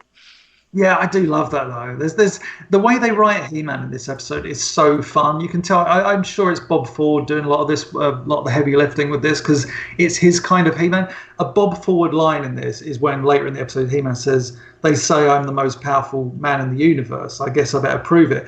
That is a Bob Ford line, because Bob Ford also wrote The Rainbow Warrior, where He-Man says, "Normally I don't approve of Skeletor's methods, but I have to admit they work." Those lines that only Bob Ford would write, because he wasn't mocking the show. He was just pointing out certain things that were like, oh yeah, that's a good point, So the idea that He-Man is known, that people refer to him as the most powerful man in the universe. I mean, he says at the start of every episode. And obviously Skeletor getting the upper hand, which is something that happened in a lot of Skeletor and Hordak battles. When you go back to of Shadows and Skeletor, kind of beats in there, obviously with the help of Shadow Weaver. But yeah, there's He-Man. That's a hell of a climb from She-Ra too. Figured it would take forever, but she got her ass up there pretty quick. Yeah, she got. Well, the other thing I was kind of wondering as I was watching, I was like, I noticed Swiftwind was kind of there and got sort of thrown back during this point, but why couldn't Swiftwind have just given a lift, at least for part of the way? Yeah, well, the other thing is in other episodes, and obviously production-wise, this would have been aired much later in the series. We'd seen She-Ra and Swiftwind flying in space, and obviously this is one of the few times in the series where She-Ra's like, oh yeah, I can't breathe in space. And then you look at Assault on the Hive, they're all just walking around space with no, space. Her and He-Man, and they're all having no problems out there. Yeah, He-Man riding one of your favourite characters, Comet Cat, and it's just... Exactly. Hated his voice in the episode, but otherwise it was cool to see him. Just couldn't stand Comet Cat's voice. Good God. Who did the voice? That was George DiCenzo. Yeah, George DiCenzo. Again, another great scene. You've got two big action scenes in this episode. One is the ice ray being aimed at Etheria. This is the other one where He-Man has to... I love the idea of this. He-Man has to stop this gigantic warship from moving. And he, for a while, does it. But even then, it's not... he's not completely saving the day. He's doing the best he can. I remember the storyboards for this. There was a deleted scene where you see that shot of He-Man going along in full body. And he goes through... It's so funny. He goes through like a wall, a thing. He just goes through all these different objects. And really? Yeah, it would have been such a cool visual just to see him going like, poof, ooh, poof, just going through things after like the various items. But yeah, they just end up showing the shot of the Whispering Woods and then he gets catapulted into space. I love that though, the dialogue, as he's going through the trees, like, yikes. But you definitely got a good sense of this just strength and the pull. Like you could actually feel it. It felt like he was, like you could believe it. That was poem. He's holding on, and boy, when he hits the mountain and he's holding it, the struggle, it felt so, real. Great detail. I thought he was going to crotch himself right there, the way that they had that shot with his legs spread. It's a really hard thing to convey what they're trying to do, because you've got a ship in space, you've got He-Man on the planet, and you've got to try and create that connection between the pair of the ship's going, it's carrying He-Man with it. And I think they do a really good job directing this scene, and especially with this shot of Skeletor looking at He-Man, and like, so He-Man, and it's that He-Man's holding it on. It's like, oh, Skeletor's, here we are again, me and He-Man in this constant tug of war. In this case, literally. And the solution to this with She-Ra just cutting the line seems a bit mean on He-Man, but it is brilliant. And the fact we see He-Man struggling and the rope shaking so much, it really does show, I am the most powerful man in the universe, within reason. And also always the detail of like when they did say, the rope is unbreakable, and then it broke because He-Man's probably, what the hell happened? But then he realized, She-Ra cut the rope. I even like when they show that scene a little bit later when he's like laying down and you see all the rope keeps coming and coming and coming. He's got just tons of it there. Yeah. That is really good, yeah. I think that I remember I never saw this as a kid. I don't remember seeing this episode as a kid. I'm sure I would have been really annoyed when Skeletor initially says, I'm going to warp this ship to Eternia and oh no, it's Hordak who says at the start, isn't it? But I think Skeletor's plan is to do the same thing. And you just think, it's kind of like in He Ain't Heavy when Skeletor says, activate the mirror and this time we'll kidnap King Randor. And it's like, I want to see that story. It's this is He-Man's holding on for dear life still. We're all still at the same point, right? Skeletor's about to crash the ship. Mm-hmm. Yeah, on mine, she just cut the rope. I don't know if mine might have jumped behind her. I'm not on the rope cutting yet. yet. There either. Yeah. Oh shit! Mine must have hit him. Oh god. Here we go. She's just turned right. Sword, a helmet to sword. Slides. There we go. And kaboom. Classic filmation. Make sure the explosion happens off camera so we don't see. We have to animate the ship crashing. Yeah. So Skeletor's doing his destroyed. He's all like, And now the rope's going to Etheria. And here's Swiftwind. Yeah. All right, I'm in sync with you guys. Yeah, He-Man's just kind of sat there looking all despondent. And the way that's actually really cute. I never noticed that. The way the rope lands on his knee, the rest of it. Like, yeah. Reminds me of the chain in Twins. Remember when he got the guy at the end and the chain just kept coming down, ding, ding, ding, ding. That's what it reminded me of. Nice references. But yeah, I do love this scene with She-Ra saving Hordak, and it's Yeah, with Skeletor deserting as well. It's just, it sums up their personalities really, really good. It's like, but they're still heroes that they don't want to see. I mean, hell, it's their enemies and their nemesis and everything, but they still don't want to see them die. It's not like, okay, just let Hordak stay there and just die. Yeah, you're right. She's going to make sure that she saves them either way. They're enemies, but she's still going to save them. Yeah. And I do like the touch here when she rips open the ship and all the kind of oxygen is sucked out, and I never noticed as he's sucked out, you see all these like objects hit him on the way out, kind of knocks him out. Oh, I guess I didn't pay attention. I thought he just got sucked out. I never paid attention to all those objects. I don't know, he's totally getting sucked out, but it's just the way he's kind of, I think all the debris hits him at the same time. We get the big explosion. Mm-hmm. I feel like there's more debris on the explosion, just like everything vanishes. But again, this is a really good episode because, I mean, it's very far from what we think about. Go back to Diamond Ray. You wouldn't expect to see, you wouldn't expect He-Man to have a twin sister, but also you wouldn't expect He-Man in space, all this kind of weird stuff. But it's a great example of how She-Ra broadened the adventures of He-Man, how you could have this stuff with like She-Ra falling back into the Etherean atmosphere and using a shield to make sure her ass doesn't burn. Yeah, I guess. Which so. I don't know. I felt like she took too long. I feel like that would have been burned up pretty good. The only shot I don't like of that is when He-Man first leaps on Swiftwind. We see it again. He's too big. I can't believe that made it through production. Like when you see the far off shot of He-Man on Swiftwind, it looks great. When he lands with Swiftwind, awesome. It's weird. I get that same vibe where I told you there's that certain angle in, the cartoon Masters of the Universe when he's on Battle Cat and there's this shot where he's like up on Battle Cat. Yeah, it's like I can't stand that shot. The funny thing about that shot is it was Gerald Thornton did the layout for that. The great Gerald Thornton from the mini comics said, here we go. You'll see He-Man in close up where Swiftwind goes, told you she'd be all right, whatever. And He-Man's far too big there. I know what you mean. Yeah. I do like. It's quite funny that shot of She-Ra holding Hordak. If you go back to, I think it's like Battle for Bright Moon, you have Hordak holding a door. It's like a mirror image if you look at the two. And then Hordak. Really? This always seemed like a weird joke to wrap on when they're like, Hordak better have a good excuse, and then they just add that random joke at the end. I feel like, I think the ending should have been something better, with maybe just Hordak, taking a beating from Horde Prime. The fact it just kind of they end with the joke in a theater, like in the Rebel camp, of like, oh, maybe he didn't have a good reason. It's like, really, that seems a bit. And then we get, obviously, might as well talk ahead of time about it, but we get the kind of really PSA. God. The PSA. When I was watching that, I was like, man, that was just a sharp left turn. That just came out of nowhere. Well, the funny thing is, I've got the original storyboards for it, and they actually went into a kind of a different take. So obviously, it talks about if anyone's touched you, I mean, it's fantastic morale for what it is. If you're a kid and you had gone through this, you've got your heroes talking to you, and you maybe think in the back of your head, oh, maybe this is something I can talk about or whatever. But in the storyboards, the original script had He-Man and She-Ra saying, this is good touching, and they show like each other holding hands, and they say this touching is acceptable, and it's like, oh wow. The other thing is, if you go and watch there's a Brave Star episode called Call to Arms, and they basically just take the exact same dialogue and repurpose it for, like, I guess Brave Star 3030 and Fuzz. I think it's been a while since I watched it, but I remember that being a thing. And that's also one of the very few times you didn't get to see hey, it's Lookie, and where say, where did you find me? That's I'm not even sure if he was hiding in the episode. I can't remember. If he was, it would have been in one of those early Whispering Woods scenes. But a fun episode, man. Not one of my favourites, but definitely one of the more memorable crossovers because of the stakes. Well, what do you rate it out of 10? What do you give that out of 10? Oh, if I was to rate it, I don't know. I think I'd go about 6. It's never been.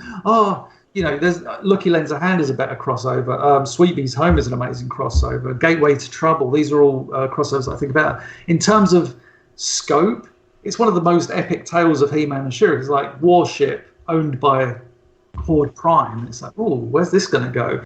I just think and there's great action scenes, but I think it's not it may be because it's Jay Straczynski and Bob Ford, who are very different writers, so it may be a clash of writers kind of thing, with him going, this is the story I want to tell, and Bob Ford taking it in a different direction. I don't know, that kind of so happens. A 6 out of 10 from you. What about you, Tyler? Because I always love when you guys sometimes would have different takes on the episode. Sometimes you'd fall on the same middle ground, you'd have the same review, but what would you give that out of 10, Tyler? I've never been a fan of this episode. Oh, you know what? Yeah, I give it about explains why Tyler was so quiet, and I thought it was hilarious because Joe, before we started, was like, "All right, well, I'm going to be quiet because I'm sure Tyler has a lot to say with James." And then Tyler, I don't think, barely said anything. Well, Joe, when Joe's talking, I'm not going to try and interrupt Joe either. Too, I just stay back because I didn't have a whole lot of positive things to say. There are some good moments in. It is by no means, greatest show on Eternia. Like, it's nothing like that. It's just Skeletor is portrayed so poorly in She-Ra. I think overall he is not menacing at all. I find him to be the joke that when people mention Skeletor and pop culture, they're thinking of this version of Skeletor. Yeah. They're not thinking of season 1, and it just kind of leaves a lot to be. One of the best Skeletors, when you think about it, in probably the She-Ra is probably Assault on the Hive. Because he's really quite threatening in that episode. Yeah. He overthrows an entire race of people. He's not really joking in the episode. The ending where he gets caught by Comet Cat is a bit laughable. But he's pretty threatening in that, unless you boob and you dolt and all this stuff. But I do know what you mean. I mean, of Shadows and Skulls, as great as that episode is, even Skeletor's not at his best. We never get that really in the series again. Whereas with He-Man, they tend to enable him to do certain things like Sweet Bee's Home or other things now that he's got a sister and he can become a guest star rather than the lead character. So you're able to do more stuff with He-Man. But yeah, it's a fun episode. It's not one that I will go if someone said, right, you got to take one crossover episode to a desert island to watch for the rest of your life. I'd be like, oh really? Okay. And I'd probably take Sweet Bee's Home just because it's the one that I enjoy the most, I think. Or Price of Freedom. Yeah, I just and I don't think Hordak is portrayed as sinister as well. He's just downplayed a lot. When I see his real asshole side and for one of a horse, his speech he gives to Swift when God, what a prick, man. Yeah. When you see that, I'm like, why don't we get that in every episode? And honestly, I've never really been a big fan of Straczynski's work on He-Man. He's got some great ideas. I just don't find them to be executed very well. And maybe it's not his fault, but, I think of The Origin of the Sorceress. Great idea. I just don't think it's that entertaining, though, overall. It's got a lot of great things, just not, I think you're right. I've always said Straczynski was a better writer on She-Ra than he was on He-Man. But what he was good at on He-Man was ideas. So that's why I really like Mistaken Identity. Not a great episode. But yes, I love that episode, but God, it's so hard to sit through at times. It's not one you go, I can't wait to see that scene again. It's a very clever episode. And then you get something like you say, Origin of the Sorceress, amazing because of what it represents. But it's not one I go, I can't wait to see this again. There was a few scenes in the script that were taken out that may have made it better. Like the original ending of The Origin of the Sorceress is pretty much beat for beat the same, but there was a scene where the sorceress brushes He-Man's face with the wingtip of a costume, and I was like, "Oh, that would have been beautiful if they did that." And said, "You will always be my, whatever her line is about being my friend or whatever." And then transforms and takes off. And there was a bit when He-Man's fighting these, when He-Man and the sorceress first get to the the ruins. They stay there overnight, and when halfway through the night, they're woken up by these creatures called the Night Crawlers, and then He-Man and the Sorceress have to fight these creatures. I was like, that may have taken the episode and given it those action beats that would have made it a much better episode. But Straczynski on She-Ra was amazing. I think that's because he was so involved in a lot of the early work on it. Yeah. So Into the Dark Dimension, I think is fantastic, and. Other trying to think of other episodes he wrote, but on the whole, his She-Ra stuff is so much better than his He-Man stuff. Now, he did Black Snow, didn't he? Or was that the Tilio? No, actually, he did Black Snow. Was that Straczynski? Feels like Straczynski's episode, guys. Yeah, I should know that because I felt like him and Larry they liked Modulok. I kind of feel like Modulok. You're right. No, you're right about that. Was it Larry that did it? It was either Larry or Straczynski. Because Straczynski wrote, I'm thinking Happy Birthday Roboto, Mistaken Identity, both have got Modulok. It goes back to that whole episode swap. Mistaken Identity should have come first. Right. Happy Birthday, Straczynski, yeah. But Whole Project Holidays. It's an okay episode. It's not one of my favorite crossovers. But some people may love it, and all power to them, man. That will ask for the review. I think Tyler, he probably wouldn't even give it a 6. I'm assuming, what do you got, Tyler? A 4, a 3? Does it even get that? No, I give it. I mean, it's an average. It's just I love the idea. I love the Velvet Glove. It's visually, it's awesome looking. The shots of it hovering above the planet. It's just the execution. Like Hordak and Skeletor. Like I expect more quality banter between those two, and it's always like. It's just kind of like this could be done so much more effectively, and it never is. Like it's just it leaves a lot to be desired, and it just when I see these characters portrayed a lot more, and I just take my stuff so much more seriously. I don't. It's hard for me to kind of embrace like the silly moments.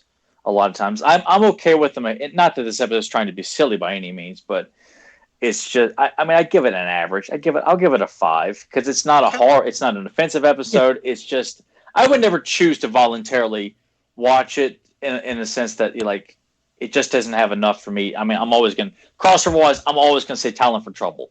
I absolutely love that episode, even though Skeletor's not in it, but I just think it's my favorite crossover, period. Price of Freedom would be 2. I really like that one a lot too. All right.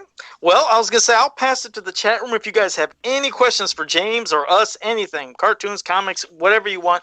Shoot them in the chat room right now. And while you're doing that, James, if you wanted to give us one of your other stories from back in the day, you said you had a taste of at least another one that maybe you'd want to read. Yeah, I've got 2. There's one that's really good. I'm trying to figure out what the other one is, if that's good. I think this is more of a rescue plot, but it'd be fun to, if you want. I've got 2 if you want me to do them. Well, if you want to do 2, how about give us 1, and the next time you come on, you do another one. It just keeps us wanting for more. You got to give us little bits, little tastes.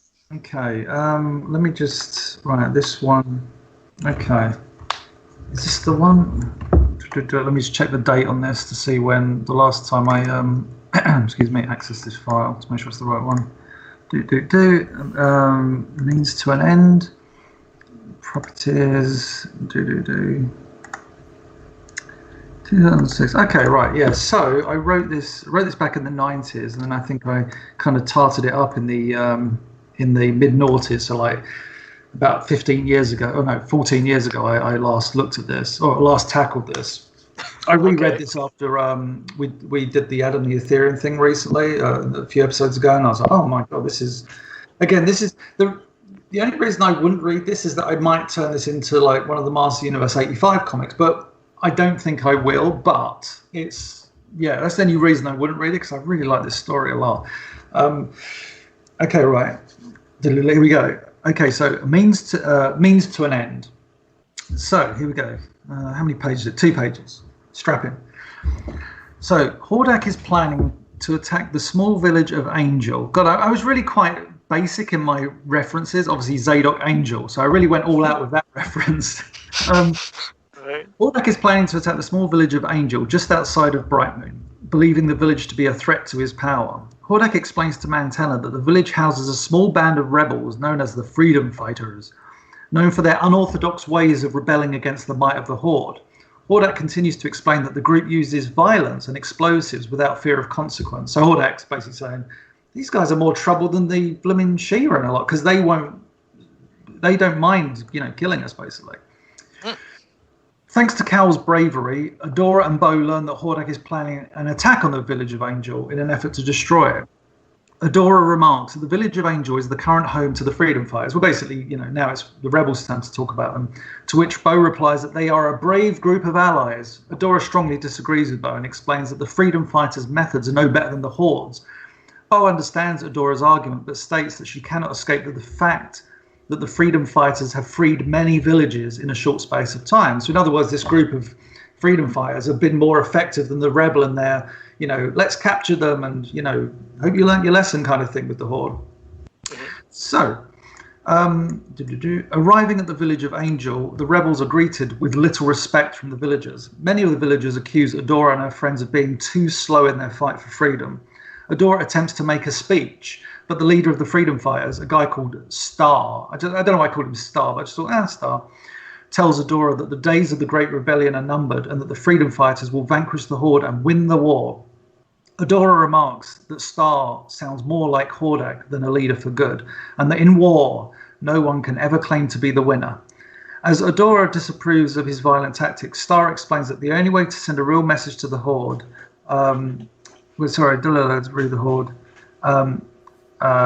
destruction is the only way to truly gain freedom from the Horde. Like, as in, you're not going to say killing the Horde, but, destroying them and, doing that. Adora states that She-Ra, the most powerful woman in the universe, believes that fighting evil with evil cannot result in any good. Star questions that if She-Ra is such a powerful warrior, she could end the war in a heartbeat. As the heated debate grows, the Horde attacks the village. The freedom fighters use explosives and very Horde-like tactics to gain the upper hand in battle. Adora transforms into She-Ra. Hordak assumes that the freedom fighters and She-Ra are working together and hastily retreats. So Hordak's like, oh my god, She-Ra and the freedom fighters have teamed up. I'm out of here. Star tells She-Ra that they retreated because of the freedom fighters. She-Ra completely disagrees and tells Star that Hordak knows defeat, but he will come back again and again. Star cleverly responds that by stopping Hordak once and for all with their tactics, they will be doing everyone a favour. So in other words, if we kill Hordak, we're done with him. She-Ra is shocked, as she knows there is a truth to what he's saying. He is right. If we kill Hordak, we don't have to put up with this misery for years. But in her heart, she knows that that Star is wrong. She-Ra, Bo, and Cal decide to stay in the village.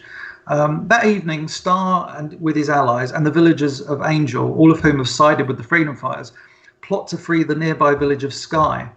That has recently fallen to the Horde. So we're still in Angel, and they're thinking, right, how do we free the village of Sky? Star has a daughter, Amy. Amy that's named after Zadok. Zadok's sister is called Amy. So that was my little reference there. Star's daughter Amy. The three of us.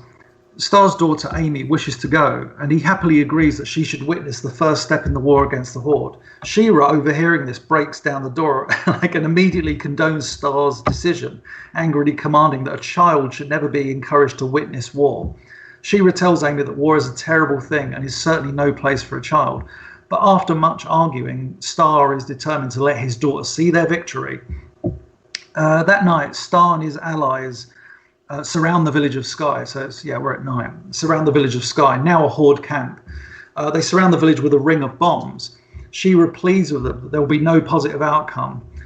Star's daughter Amy is excited and determined to see the end of the Horde's reign, that she strays away from the group of freedom fighters unnoticed. Cal is shocked when he sees Amy by a secluded area outside the village. He pleads with her that it's too dangerous to be so close to the action, but Amy disagrees and wishes to see her father in battle. From a hillside, Star makes his speech to his followers, stating that for too long they have let the Horde rule this planet, and that victory will be this victory will be the first of many more to come. She-Ra walks away in disgust as Cal tells her of Amy's position. Just as Cal finishes explaining, she returns to see Star about to push the button. She-Ra screams at Star and races towards Amy. Star can only see She-Ra rushing towards the village and thinks, she's going to go and save some Horde soldiers or something. Or she's going to attempt to, She-Ra's got super speed, she's going to attempt to disarm all the explosives. Knowing that the Princess of Power can survive such an explosion, Star presses the button just as She-Ra picks up Amy. The explosions begin to engulf She-Ra and Amy, and I always had this vision of, when Filmation did that really white glow where it's just so intense that all, kind of like with the transformation. So She-Ra's holding this little girl and it has all these explosions going off. And due to the bright glow surrounding She-Ra, Amy looks up at She-Ra and asks if she's an angel. And She-Ra looks down and goes oh no, because she knows that this is hopeless. The explosions are so prominent and destroy the whole presence in the village. Like, the villagers escape from their thing. I didn't really plot out that whole thing, but the villagers are like, hooray, we're free. The explosions are prominent, destroy the whole. However, much of the village of Sky is damaged. The freedom fighters celebrate as She-Ra walks through the smoke with the body in her arms. Star mocks She-Ra, believing her to be a fool for attempting to save the Horde warriors. He's like, you want to save the Horde person, you fool. And then Star's face turns to terror as he sees his daughter lying in She-Ra's arms, lifeless. She-Ra simply remarks that I was trying to save your daughter. Star clutches his daughter's body in his arms and begins to break down as She-Ra looks upon another victim of the war with a tear in her eye. There you go. She's that's brilliant. She was dead.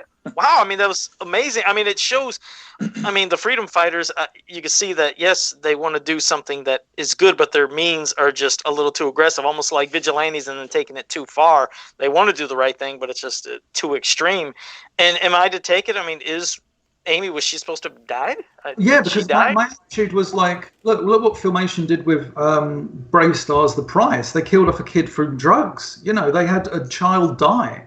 Brave Star had more characters die. So my attitude was, the longer She-Ra had gone on, if the show had gone back to its roots of war, I love the idea that it would have taken itself more seriously. Well, you know, as best it could. You still have to have, you know, bumbling fools and all that. But I just love the idea of tackling this subject of war and the consequences of it. And yeah, and obviously you're not going to see a child like Chard or anything like that. But I just love the idea of Amy's like last images of She-Ra like covered in this glow.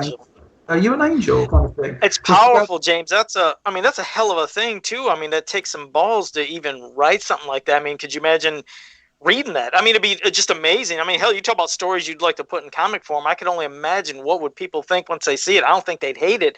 I think it'd make them really just think about life, think about things. You know, that's a powerful message. It really is. Yeah. I just love the idea of, like, you know, because we saw consequences in the She-Ra series, don't get me wrong. Like, I've always said The Price of Freedom is such a good episode because literally the villains win and the heroes are like, right, we're trapped. How are we going to get out of this situation? That's the story. The bad guys win in The Price of Freedom. That's like one of the most bold decisions to make is, you know, in She-Ra and He-Man, you're often seen to, you know, the villains can never win the day because, you know, it's kind of like the end of wrestling. Hogan must pose. That was always the thing. It's like at the end of every wrestling event, Hogan must pose. He had to overcome Sergeant Slaughter, the Iron Sheik, all these characters. So yeah, with She-Ra and He-Man, it was always like we're victorious. And I just thought, you know, with The Price of Freedom, they went that way of, oh my goodness, you know, the yes, there's a happy ending, but midway through it's wow, the villains won. They destroyed this village and then they did the off. And I just thought in this story you could have, you know, you get these stakes, and maybe the reading that back, I may have established Amy sooner rather than really like 3/4 of the way through the story, because it's almost like you know what's going to happen to her, and she's like, I'm Amy, and I think I would have introduced her like almost her father's side right from the beginning, so she's very much established as a like a daddy's girl, and like I want to see my father in action. And she's probably like 7 or 8 or something, so she's got an understanding of what's going on. But just I want to see my father in action, and then runs to the to see her father, thinking that he's in the village, and then big explosions. Well, hell, this could make it to your Masters of the Universe 85. You said you'll be introducing She-Ra at some point and stuff. Hell, this could be one hell of a story for people to read. Oh, thanks, man. Yeah, it's so funny going back and looking at those. Like, we came up with that idea in, I think it was, like I came up with that back in like the late 90s when me and Zoda were coming up with all these different ideas. And I went through, again, after speaking to you the other week, I was going through a bunch of ideas. And I had one where King Randor and Marlena go to Etheria. And it sounds like a no-brainer because, of course, you'd like to think they would have done that at some point. But I thought, and the way they see Etheria is suddenly like, oh, my goodness, we didn't know our daughter lived on a world that was this oppressed. And then you have a scene later in the episode where, you know, I don't know how, but you end up with King Randor somehow taking getting the pulling the rug out from Hordak or something and standing over him and going, that's for taking our daughter or something like that. Not like killing him and be like, we killed Hordak, but just having that moment of, oh yeah, you robbed them of their child for 18, 19 years, whatever. And just have that moment where King Randor and Queen Marlena have stood over Hordak, and he's just like, I'll get you next time. But they're like, yeah, we got you this time, and just make sure you know that we hold you responsible for ruining our child's life. Well, I think you definitely floored everybody in the chat room with that story. Kind of put them to a halt. Maybe just shocked them. I haven't heard no complaints about it. I mean, Descendants of Grayskull, so that'd be a hell of an episode. But I guess we can end it with the one question that popped up in the chat room, and it's an interesting one because me and Tyler always love this, and we'll love to hear what you have to say. Spider Rat says, James, what would you do with the powers of Grayskull if you were to be hired to write it? Oh, like the entire Powers of Grayskull thing, like Hero and all that. Yeah, with like Hero, that power of Grayskull, yeah.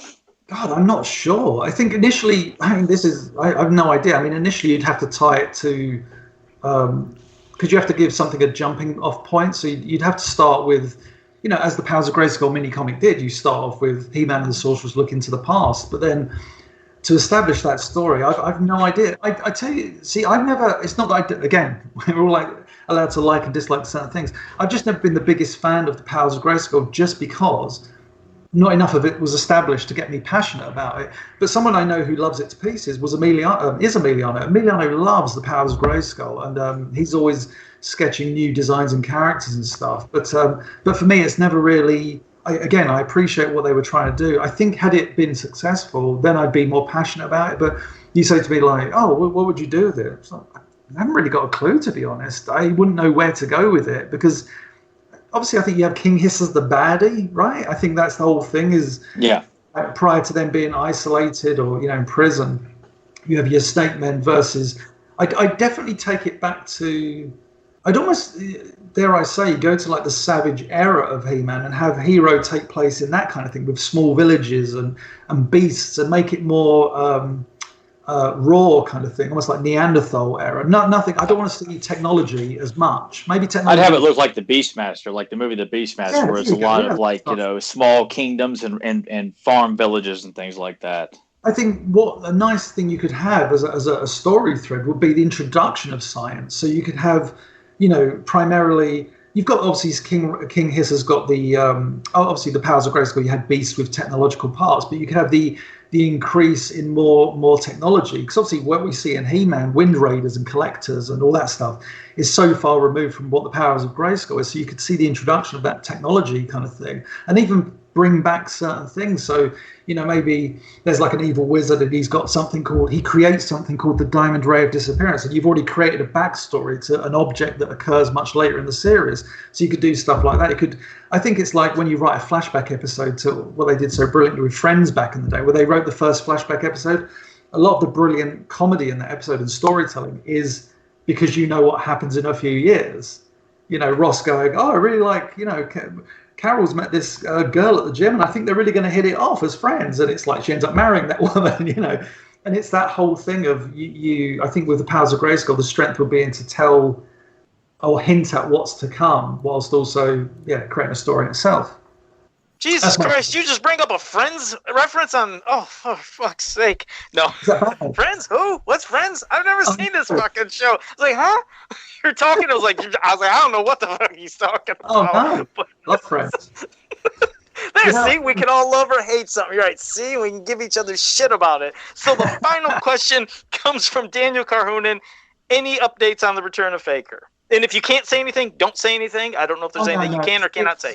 I mean, like I said before, when I said last time, it's like the project we were supposed to kind of start working on, which would have incorporated the return of Faker, was supposed to start back in April, but the kibosh had to be put on it because of the COVID-19. So yeah, unfortunately, it's one of those things. It's kind of in limbo at the moment until restrictions are lifted and people can travel around the world. That's the best way to put it. But I keep saying to people, it will happen. It's just going to take far longer than we first imagined, but it'll be worth it. It'll be probably 8 years after we created it or like started work on it, but you'll see it in the end. We're like 80 years old. We finally get it out of there. So we finally got the Duke Nukem Forever of Masters of the Universe projects. There you go. Yeah, the thing. Or what's the animated film, the Thief and the Cobbler by was it the guy who directed Roger Rabbit? I forget. No, I can't remember. John Williams? No, John something. Anyway, created this epic, and I think they started production in like the 1960s, and it never really got finished. So yes, if you look at films that took the longest time to be produced, it's very much up. I think it's called The Thief and the Cobbler. But yeah, it's a fantastic film as well visually. I'll have to Google that because I've never heard of that either. You brought up my first F-bomb. I didn't even realize until they said it in the chat room, but it was once you mentioned Friends and I lost. They said, Joe's first F-bomb of the night. So thanks, James. You brought that out. Didn't mean to. I thought it was going to be the whole show, wouldn't do it. So we're still good. But James, it was a blast, man. We loved hearing about it, and we cannot wait to see what you're going to have with Masters of the Universe 85. Hopefully, like you said in the beginning of July. If not, I'm sure it'll pop up at some point. But you have to give us updates. We'll have to have you on back next month. You can read the other story that you're going to read tonight. Like I said, it's a way of just keep, stretching out for more of these good stories. Just don't have them all one damn thing. I like having a little taste here and there. Not the whole thing, but So it was great having you. And well, everybody in the chat room, hope you enjoyed it. It was great having you on. And if you're new to the channel, make sure you like, subscribe, share, ring the bell so you can always be notified when we go live. And James, before I say my last thing, any pages you want to promote that you can have people go to and click on through Instagram, Twitter, Facebook, anything to look at? HeManSheroShop.com, right, James? Oh, there you go. Yeah, the He-Man She-Ra Shop, HeManSheroShop.com. And I guess, yeah, there you go. Buy a book. And my Instagram, which is, I guess, @SerialGeeks77. So that's about it, really. Like, I haven't been doing much in the way of social media because the world's been falling apart. But I've primarily been focusing on like this idea of Master Universe 85. Plus, I've been doing actual corporate storyboard work, so that's been fun. So pays the bills. But, all right, man. I did say, but thanks for having me on, guys. Really appreciate it. It's always a pleasure. Absolutely, dude. Always love having you on. So, all right, guys. Well, until next time, have a powerful day. Tyler's not doing a movie. Tyler never does movies. Tyler, you got to all right. Well, I have one. I'm just like, I'm always, every time I have a guest, I always feel like it's kind of like I don't need to do the movie quote. Yeah, I just always. All right. Here's one. He tasks me, and I shall have him. Oh, that's good. I like that. That's strong. I bet I've seen it like a million times or something. Oh, well, damn, James knows it. Nathan, do you know it? Because I don't, so we're going to be the two failures while James... I don't know. Yeah, James doesn't know. He just says it sounds like he's heard it a bunch of times. Say it one more time, Tyler, please. Okay. He tasks me, and I shall have him. Damn. That really does sound familiar. That one, for fuck's sake. I give up. I'm going to throw it in the towel. What about you, James? Do we know the actor is? Like, or is that too much of a giveaway kind of thing? I mean, I can give it to you. Ricardo Montalban. Oh, right. So, yeah, probably. I don't know enough of Montalban's work. Obviously, wasn't he in one of the James Bond movies or something? Wasn't it in a Naked Gun movie? Oh, no. He was in a Naked Gun movie, but I'm not quoting the Naked Gun. What's he in? Wait a second. Oh, Grimbot said Wrath of Khan? Grimbot said Wrath of Khan? Yeah. Yeah, Grimbot got it. Okay, there you go. I didn't peg you, Tyler, as much of a Wrath of Khan fan. It's more of a recent thing. During this whole COVID thing, I've just kind of like explored a little bit more, and Star Trek was actually kind of one of the things I'm like, I'm going to dabble a little bit into this here.